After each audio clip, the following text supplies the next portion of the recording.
দশম শ্রেণীর ভূগোল ভারতের পরিবহন ও যোগাযোগ থেকে দেখো কিছু এমসিকিউ নিয়ে এই ভিডিওয়ে আলোচনা করো। ফার্স্ট 1 নম্বরে ভারতের দীর্ঘতম জাতীয় সড়কটি, এখানে যে 4টে অপশান দেওয়া আছে সেটা নেই, নতুন চেঞ্জ হয়েছে। দ্বিতীয় অপশানগুলো দেখো, ভারতের দীর্ঘতম জাতীয় সড়ক 1 নম্বর, 2 নম্বর, 6 নম্বর, 44। এইটা করবে তোমরা। 44 নম্বর হচ্ছে ভারতের বর্তমানে NH-44, যেটা কন্যাকুমারিকা শেষ হয়েছে এবং শুরু হয়েছে শ্রীনগর থেকে। শ্রীনগর টু কন্যাকুমারিকা পর্যন্ত বিস্তৃত ভারতের দীর্ঘতম জাতীয় সড়ক। 2, হীরক চতুর্ভুজ পরিকল্পনা যে পরিবহন ব্যবস্থার সাথে যুক্ত সেইটা হচ্ছে তোমার কি করবে, রেলপথের সাথে। উত্তরে শ্রীনগর থেকে দক্ষিণে কন্যাকুমারিকা যুক্ত করা দ্রুতগামী যোগাযোগ উত্তর থেকে দক্ষিণে হচ্ছে উত্তর দক্ষিণ করিডোর। উত্তর থেকে দক্ষিণে হচ্ছে উত্তর দক্ষিণ করিডোর। ভারতের উন্নয়নের জীবনরেখা, ভারতের উন্নয়নের জীবনরেখা বলা হয়, এখানে 4টে অপশানের মধ্যে তোমরা করবে রেলপথকে ভালো বলা হয় ভারতের উন্নয়নের জীবনরেখা। ভারতের বৃহত্তম বন্দর হলো, ভারতের বৃহত্তম বন্দর 4টে দেখো, হলদিয়া, চেন্নাই, কলকাতা, মুম্বাই। বৃহত্তম বন্দরের নাম হচ্ছে মুম্বাই। পশ্চিম ভারতের প্রবেশদ্বার 4টে অপশান, পোরবন্দর, গোয়া, মুম্বাই, কলকাতা। পশ্চিম ভারতের প্রবেশদ্বার বলা হয় মুম্বাইকে। একটা শূন্যস্থান নিচে ড্যাশ বন্দরকে ভারতের প্রবেশদ্বার, তোমরা করে দেবে মুম্বাই বন্দরকে। 7, বলছে ভারতের প্রাচীনতম ব্যস্ততম জাতীয় সড়ক যা কলকাতা ও দিল্লিকে যুক্ত করেছে, NH7, NH6, NH5, NH19। তোমরা ছবিতে দেখো NH19, এটা আগে ছিল NH2, বর্তমানে হয়েছে তোমার NH19। NH19টা তোমার কোথা থেকে, কলকাতা টু দিল্লি, কলকাতা থেকে কোথাও পর্যন্ত, দিল্লি পর্যন্ত বিস্তৃত, বর্তমানে নাম হচ্ছে NH19। 8, দক্ষিণ পূর্ব রেলপথের সদর দপ্তর কোথায়, কলকাতায়, হাওড়ায়, পাটনায়, মালদায়। তোমরা করবে কলকাতায়। ইন্দিরা গান্ধী বিমানবন্দর দিল্লি, কলকাতা, চেন্নাই, মুম্বাই। ইন্দিরা গান্ধী বিমানবন্দর হচ্ছে তোমার অবস্থিত হচ্ছে তোমার দিল্লিতে। ভারতের বৃহত্তম আন্তর্জাতিক বিমানবন্দর কোন শহর, তোমরা আবার সেই লিখবে দিল্লিতে ভারতের বৃহত্তম বিমানবন্দর অবস্থিত। 10, ভারতের যে বন্দরের মাধ্যমে সবচেয়ে চা রপ্তানি বেশি হয়, কান্দালা, মুম্বাই, কলকাতা, পারাদ্বীপ। কলকাতা বন্দরের মাধ্যমে সবচেয়ে বেশি পরিমাণে চা রপ্তানি করা হয়। 11, ভারতের দীর্ঘতম আভ্যন্তরীণ জাতীয় জলপথ কোনটা, গঙ্গা, ভাগীরথী, হুগলি, ব্রহ্মপুত্র, গোদাবরী, কৃষ্ণা, ইস্ট কোস্ট খাল। তোমরা করবে গঙ্গা, ভাগীরথী, হুগলি। 12, পরিবহনের সবচেয়ে সুলভ মাধ্যম, জলপথ, সড়কপথ, রেলপথ, আকাশপথ। স্থলপথের সবচেয়ে পরিবহনের সুলভ মাধ্যম হচ্ছে কোনটা, রেলপথ। উত্তর পূর্ব রেলপথের সদর দপ্তর হাজিপুরে, কলকাতায়, বিলাসপুরে, গোরখপুরে। তোমরা করবে উত্তরপ্রদেশের গোরখপুরে। ভারতের স্বাভাবিক পোতাশ্রয়যুক্ত বন্দর বিশাখাপত্তনম, চেন্নাই, কলকাতা, কোনোটি নয়। তোমরা করবে বিশাখাপত্তনম। অথবা যে ভারতের পূর্ব উপকূলে একটি স্বাভাবিক বন্দর, সে একই হলদিয়া, পারাদ্বীপ, বিশাখাপত্তনম, চেন্নাই। তোমরা করবে বিশাখাপত্তনম।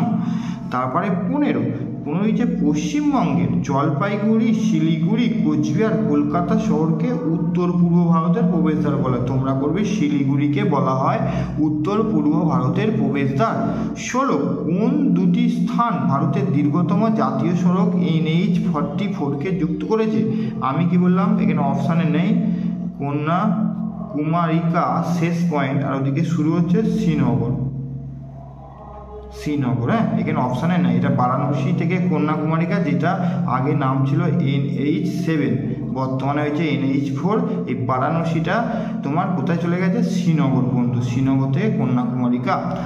17, ভারতের সবচেয়ে দীর্ঘতম মেট্রো রেল বা পাতাল রেল রয়েছে আমাদের রাজধানীর শহর হচ্ছে দিল্লিতে। পশ্চিম উপকূলের স্বাভাবিক পোতাশ্রয়যুক্ত বন্দরের সংখ্যা বেশি হওয়ার কারণ, অভগ্ন উপকূল, ভগ্ন উপকূল, অনুর্বর মৃত্তিকার উপস্থিতি, হ্রদ উপহ্রদের আধিক্য। তোমরা করবে ভগ্ন উপকূলের জন্য, মানে গভীরতা বেশি। তারপর হচ্ছে 19টা, বলছি 19, গন্তব্যস্থলে পৌঁছানোর জন্য সমুদ্রের জাহাজ চলাচলের নির্দিষ্ট পথকে বলা হয় শিপিং লেন। কি বলা হয়? Shipping lane. 20টা ভারতে প্রথম রেল যোগাযোগ শুরু হয় কোথায়? মুম্বাই থেকে স্থানে। মুম্বাই থেকে কোথায় করবে তোমরা? স্থানে। 21 ভারতের জাতীয় সড়কের সর্বাধিক বিস্তার যেথায় যে রাজ্যে আছে সেই রাজ্যের নাম হচ্ছে মহারাষ্ট্র। কান্দালা বন্দর ভারতের কোন রাজ্যের উপকূল? কান্দালা বন্দর হচ্ছে তোমার গুজরাট। দেখো গুজরাট দেওয়া আছে, প্রথমের অপশানটাই দেওয়া রয়েছে গুজরাট। তারপরে ভারতের দীর্ঘতম নদী রজ্জুপথ ব্রহ্মপুত্র রজ্জুপথ, অমরকণ্টক রজ্জুপথ, ঝরিয়া কয়লাখনি রজ্জুপথ আর মুসৌরি রজ্জুপথ। নদী যেহেতু রজ্জুপথ বলে তোমরা করবে ব্রহ্মপুত্র রজ্জুপথ। ভারতের বৃহত্তম সমুদ্র বন্দরের নাম হচ্ছে মুম্বাই বন্দর। হিসেবে বলছে বীর সাভারকার আন্তর্জাতিক বিমানবন্দরটি অবস্থিত কোথায়? আহমেদাবাদে, হায়দ্রাবাদে, পোর্ট ব্লেয়ারে, গুয়াহাটিতে। তোমরা করবে আন্দামান নিকোবরের যে দ্বীপপুঞ্জ আছে তার নাম হচ্ছে পোর্ট ব্লেয়ারে অবস্থিত। 26 পার্বত্য অঞ্চলে রেলপথে যোগাযোগ কম হওয়ার কারণ? 4টে অপশন। স্বল্প গভীর মাটি, রাস্তায় ছোট ছোট বাঁকের আধিক্য, গাছপালার আধিক্য, উচ্চ ঢাল বিশিষ্ট। তোমরা করবে উচ্চ ঢাল বিশিষ্ট। 27 আধুনিক ও কম খরচে বিকল্প পদ্ধতি এসে যাওয়ায় ভারতে সম্প্রতি সরকারিভাবে বন্ধ হয়ে যাওয়া যোগাযোগের মাধ্যম হল ল্যান্ডলাইন দূরভাষ, নথিভুক্ত ডাক, কুরিয়ার ব্যবস্থা, টেলিগ্রামটা পুরোপুরিভাবে বন্ধ হয়ে গেছে। 28 প্রদত্তগুলির মধ্যে যাতায়াত করার জন্য কোন যানবাহনটি সবচেয়ে পরিমাণ বান্ধব? দেখো প্রথমেই দেওয়া আছে দাঁড় টানা নৌকা, বাকিগুলো দেখো উড়োজাহাজ, ব্যক্তিগত গাড়ি, বাস। তার মধ্যে সবচেয়ে যানবাহনের জন্য পরিবেশ মাধ্যম হচ্ছে দাঁড় টানা নৌকা, কোনো পরিবেশে ক্ষতি সাধন করে না। 29 রাজীব গান্ধী আন্তর্জাতিক বিমানবন্দরটা রয়েছে হায়দ্রাবাদে, তেলেঙ্গানার হায়দ্রাবাদে। ভারতের ক্ষুদ্রতম জাতীয় সড়ক, বর্তমানে ক্ষুদ্রতম জাতীয় সড়ক হচ্ছে 548 ন্যাশনাল হাইওয়ে 548, যার দৈর্ঘ্য হচ্ছে 5 কিমি, যেটা মহারাষ্ট্র রাজ্যে অবস্থিত। তারপর ভারতের রেলের সদর দপ্তর কোথায়? আমাদের রাজধানী নিউ দিল্লিতে। 32 উত্তর দক্ষিণ ও পূর্ব পশ্চিম করিডোর ডিশনে মিলিত হয়, তার নাম হচ্ছে মধ্যপ্রদেশের ঝান্সি। হয়েছে ভারতের দীর্ঘতম রজ্জুপথ, এখানে অপশানগুলোর মধ্যে দার্জিলিং, গুলগাঁও, কালিম্পং, এলিফ্যান্টা। তোমরা করবে এলিফ্যান্টা রজ্জুপথ এখানে দীর্ঘতম, যার দৈর্ঘ্য হচ্ছে 8 কিমি। তারপরে 34 সোনালী চতুর্ভুজের বাহুর দৈর্ঘ্য সব থেকে বেশি? NH19, NH16, NH8, NH48। তোমরা করবে NH16 মানে 16 হচ্ছে যেটা বাহুর দৈর্ঘ্য হচ্ছে তোমার চেন্নাই টু কলকাতা, চেন্নাই থেকে কোথায়? কলকাতা, যার দৈর্ঘ্য হচ্ছে 1684 কিমি। 1684 কিমি চেন্নাই থেকে তোমার কলকাতা। তারপরে তোমার সর্বশেষ 35 নম্বর এমসিকিউর মধ্যে ভারতের দীর্ঘতম প্ল্যাটফর্ম খড়গপুর, হুবলি, হাজিপুর, জব্বলপুর। তোমরা করবে কর্ণাটকের হুবলি, যার দৈর্ঘ্য হচ্ছে 1505 মিটার। যেটা আমরা গোরখপুর জানতাম, সেই গোরখপুর হচ্ছে দ্বিতীয়, গোরখপুর হচ্ছে 1366 মিটার। তারপরে যে অতি সংক্ষিপ্ত উত্তরধর্মী প্রশ্ন দেখো। 1 ভারতের একটি শুল্কমুক্ত বন্দর, তোমরা লিখে দেবে কান্দালা। ভারতের একটি শুল্কমুক্ত বন্দরের নাম হচ্ছে কান্দালা, ঠিক আছে। ভারতের একটি করমুক্ত বন্দর যেটি পোতাশ্রয় কিরূপ উল্লেখ করো? বিশাখাপত্তনম একটি শুল্কমুক্ত বন্দর, অশুদ্ধ একটি করমুক্ত বন্দরের নাম লিখবে কয়াকা, দন্তনয় একা, লয় একা। 2 কোন সড়ক পথের মাধ্যমে দিল্লি, মুম্বাই, চেন্নাই, কলকাতাকে যুক্ত করা হয়েছে? সেটাকে তোমরা লিখবে সোনালী, বা শূন্যস্থান থেকে জাতীয় সড়কের মাধ্যমে যেটি 4টি মহানগরকে যুক্ত করার পরিকল্পনা, তার নাম হচ্ছে সোনালী, ঠিক আছে। সোনালী পরিকল্পনা, সোনালী চতুর্ভুজ যেটা বলা হয়, সোনালী চতুর্ভুজ পরিকল্পনা। ভারতের জীবনরেখা কাকে বলে? ভারতের জীবনরেখা বলা হয় রেলপথকে। ভারতের জীবনরেখা বলা হয় কাকে? রেলপথকে। ভারতের কোন শহরে প্রথম পাতাল রেল চালু হয়? এটা লিখে দেবে কলকাতা, ব্যাকেটে লিখে দেবে 1984 সাল। ঠিক আছে, 1984 সালে প্রথম। ভারতের প্রাচীনতম মেট্রো রেল সে একই পেয়ে গেলাম, কলকাতা। কলকাতার জীবনরেখা বলা হয় কাকে? মেট্রো রেলকে। কলকাতার জীবনরেখা বলা হয় মেট্রো রেলকে। ঠিক আছে। 6, ভারতের বৃহত্তম তথা সর্বাধুনিক প্রযুক্তিবিদ্যাগত বন্দরটির নাম। সর্বাধুনিক প্রযুক্তিবিদ্যার বন্দরটির নাম লিখবে নবসেবা। ঠিক আছে, নবসেবা বা জওহরলাল নেহেরু বন্দর, যেটা মহারাষ্ট্রেতে অবস্থিত, মহারাষ্ট্র রাজ্যে। পূর্ব রেলের সদর দপ্তর কোথায়? পূর্ব রেলের সদর দপ্তর হচ্ছে কলকাতা। পূর্ব রেলের সদর দপ্তর কলকাতাতে অবস্থিত। আন্তর্জাতিক বাণিজ্যের সবচেয়ে সস্তা পরিবহন মাধ্যমের নাম হচ্ছে জলপথ। সস্তা নাম হচ্ছে জলপথ। তারপরে সোনালী চতুর্ভুজের ক্ষুদ্রতম বাহুটি কোন দুটো শহরকে যুক্ত করেছে? একটা হচ্ছে মুম্বাই আর দক্ষিণে হচ্ছে চেন্নাই। মুম্বাই আর চেন্নাই। ব্যাকেটে লিখে দেবে এটা 1290 কিমি। 1290 কিমি, যেটার নাম হচ্ছে NH48, ন্যাশনাল হাইওয়ে 48। তারপরে 10, ভারতের পশ্চিম উপকূলের 3টি গুরুত্বপূর্ণ বন্দরের নাম। 3টি গুরুত্বপূর্ণ তোমরা এখনই বললাম, মুম্বাই, নবসেবা, কান্ডালা, আর তোমরা এখানে একটা আর পোরবন্দর লিখে দেবে, পোরবন্দর। খনিজ তেল ও স্বাভাবিক গ্যাস বহনে কোন পরিবহন মাধ্যম সবচেয়ে হচ্ছে তোমার নলপথ।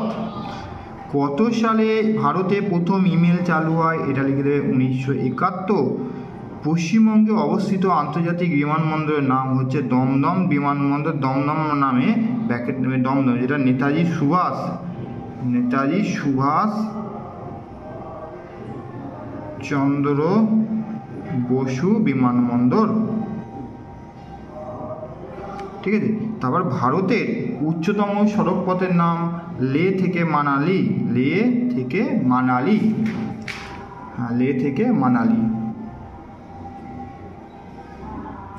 ব্যাকেটে তোমার উচ্চতাটাও দিতে পারো, ব্যাকেটে হচ্ছে 4000 মিটার।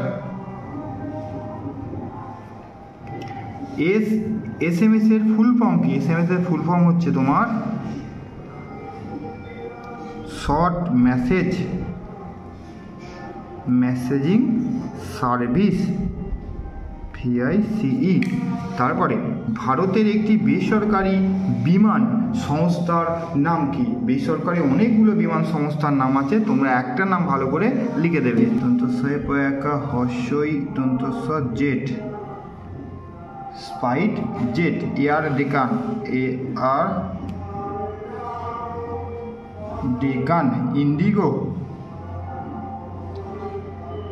গো এয়ার ইত্যাদি। 4-5টা লিখে দিলাম। শূন্যস্থান পূরণগুলো বলছে ইমেলের সম্পূর্ণ অর্থ কি? Electronic, ELECTRONIC, electronic mail. ঠিক আছে, ইলেকট্রনিক মেল বা হয়ে গেল। 2, ভারতের গভীরতম পোতাশ্রয়যুক্ত বন্দরের নাম হচ্ছে, তোমরা করবে পারাদ্বীপ, উড়িষ্যা।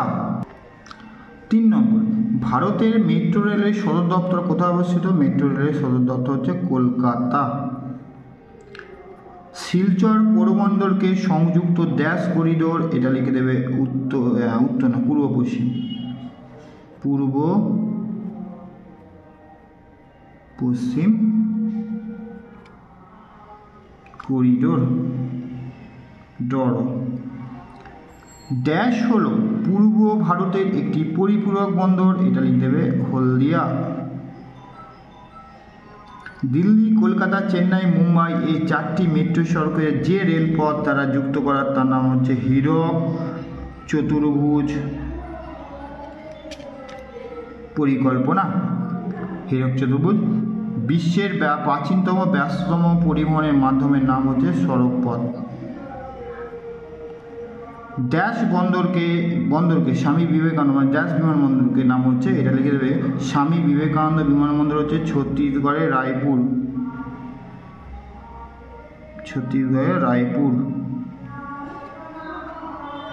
তারপরে ভারতের বৃহত্তম সংবাদ সংস্থার নাম হচ্ছে PTI, পিটিআর ফুল ফর্ম হচ্ছে পেস,